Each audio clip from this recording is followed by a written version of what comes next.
Okay, Kepler's third law. I'm not going to write anything because I already makes the notes of this law. Kepler's third law, this law states that the square of the period of a planet is proportional to cube of its mean distance from the sun. Like the square of the time period. Time period, we know time period is defined as the time taken to complete one complete rotation. Like if a body starts from here at time t is equal to 0 and it complete one complete rotation, then the time taken is called time period t. So the square of this time period is proportional to the cube of its mean distance from the sun. Now what is the means by mean distance? The mean distance is the average of the closest distance and the furthest distance. So the closest distance is B, and the furthest distance is, no, it's not A and B. And the closest distance is this one and the furthest distance is this one. It will be somewhere here. But it's the average of the closest distance and the furthest distance. The period of is the required time to go once around the sun. Okay, so this is about third law. Now we will prove this law. We consider an ellipse with semi-major and semi-minor axis A and B. This is an ellipse which is semi-major axis which is A and semi-minor axis which is B. The position of any point in the ellipse from foci O. This is the foci. Okay, and the position of any point, let's suppose we have this point,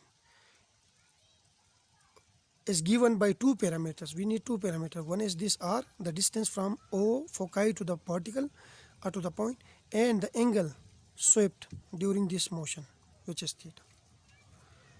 Where theta is the angle makes by the position vector.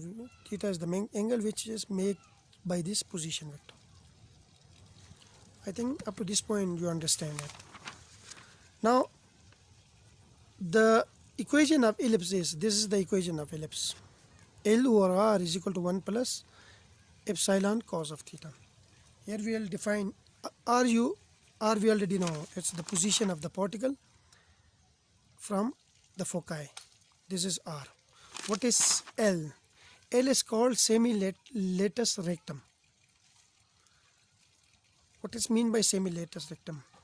If we draw a perpendicular anywhere in the ellipse, suppose I draw a perpendicular here because we draw the perpendicular at the foci, okay, and the perpendicular cuts the ellipse with 2 points. One is P and the other one is K. Then the distance from this foci to that one of the point is L. So distance from here to here is L, as from here to here is L.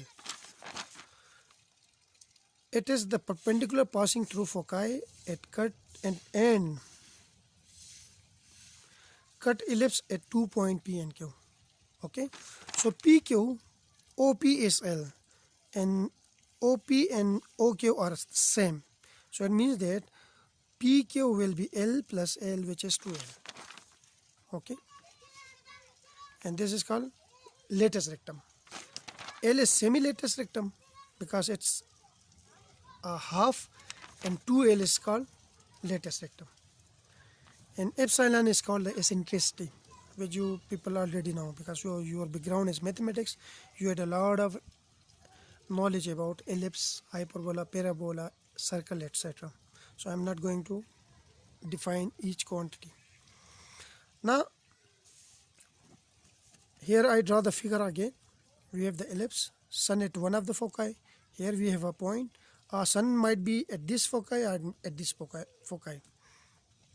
Now the coordinate of point P, if the origin is O, okay, or the foci origin is O, if the sun is located here, then the coordinate of this point P will be r theta because we have this r theta.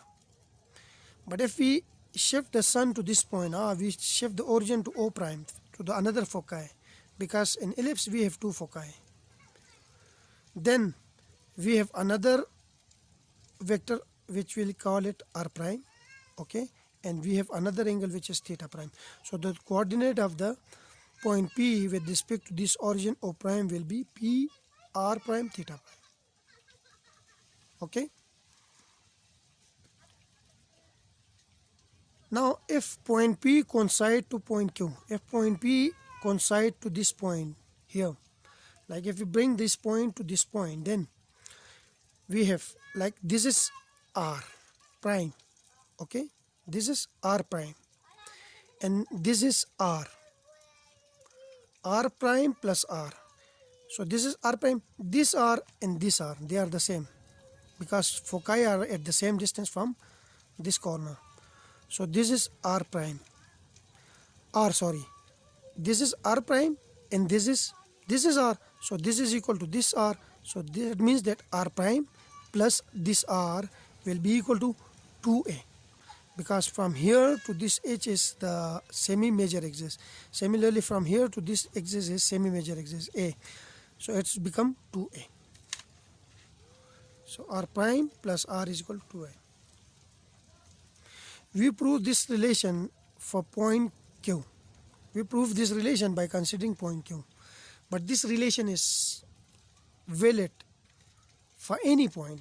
Let's suppose if the point is here, then R prime plus R will also equal to 2. If the point is here, then R prime plus R is equal to 2A. If the point is here, then R prime plus R will be equal to 2A. So it is true for any point on the edge of the ellipse. If the point move to point B, suppose if the point move to point B at this point, then we have OB plus OB plus O prime B. I can say that, I can write it here. Okay, this is one foci, this is another foci, and this is the point B. Okay, so we have O prime and here we have O. This is B. Then OB plus O prime B will be equal to, now OB and O prime B are same, so this will be equal to 2OB, because OB and O is equal to OB prime. OB plus OB prime, OB plus OB prime will be equal to 2A according to this relation, because if the point is here, then we have R plus R prime is equal to theta. If the point is here, then the R plus R prime will equal to 2A. R prime is OB and R is OB prime and R is OB. So this will be equal to 2A. We can say that 2OB is equal to 2A, because OB prime is equal to 2OB. OB plus OB O prime B is equal to 2A. So the left hand sides are equal, so the right hand side will also be equal. So it means that 2OB is equal to 2A. OB 2 cancel with 2, so OB is equal to OA. Next, now AO, this is, I call this point A. Okay, now this AO plus AO, this distance AO, this one, will be equal to AQ minus OQ. Means AO will be equal to AQ minus OQ, which is here. And we know that AQ, this is the semi-major axis, which is A. And OQ, this one, is L over 1 plus epsilon. How? When point is at point Q, okay, then the angle, if point is here, we have angle theta. But if the point bring to Q, then the angle is theta, which is equal to 0. And we know that the equation of ellipse is L over R is equal to 1 plus epsilon cos of theta. So it means that 1 cos of theta is 0, so it's 1 plus epsilon. L over R is equal to 1 plus epsilon. R is equal to L over 1 plus epsilon. But R is OQ, because this is the R, which is OQ. So OQ is equal to L over 1 plus epsilon. We put the value here. If we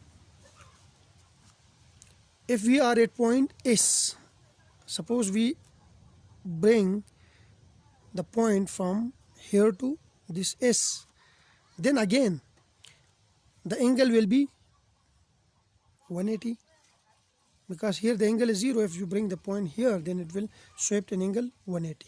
So the equation of ellipse is L over R is equal to 1 plus epsilon cos 180, and cos 180 is minus 1, so it's 1 minus epsilon. So R is equal to L over 1 minus epsilon. Okay, and R is this distance OS, which is L over 1 minus epsilon.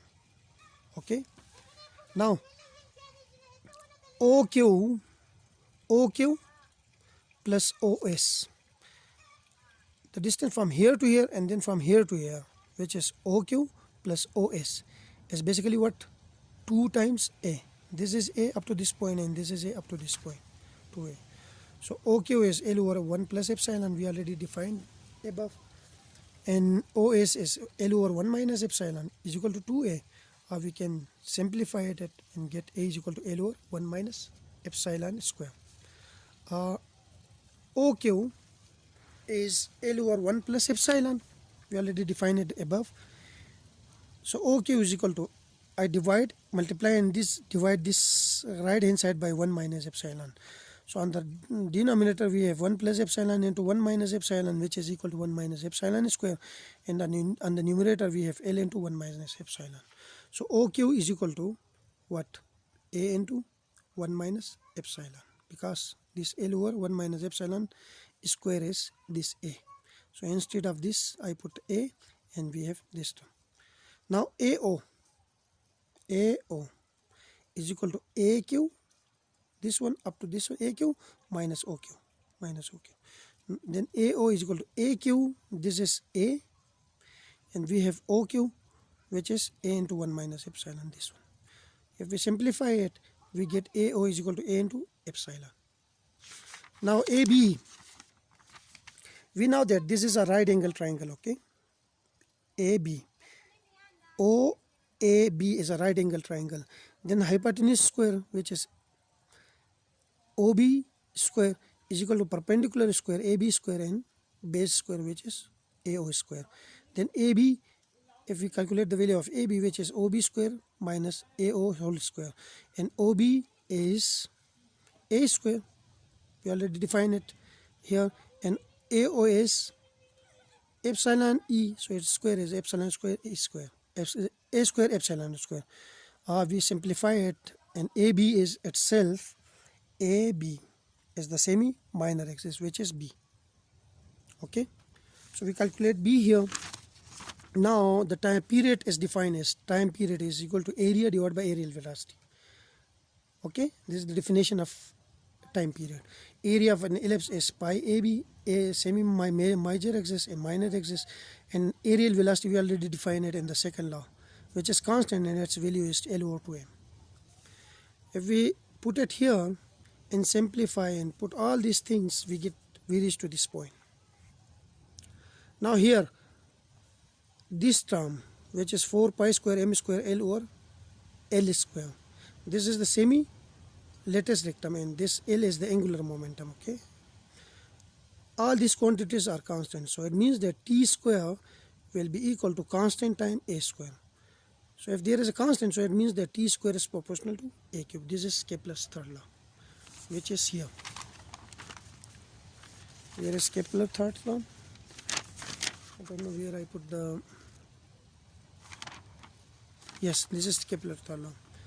The square of the time period is proportional to the cube of its mean distance, and we prove it here. So this is all about Kepler's third law, and in the next video we will move to Lagrangian mechanics, and we will make some basics. We can define some basics before discussing Lagrangian mechanics. Okay, thank you.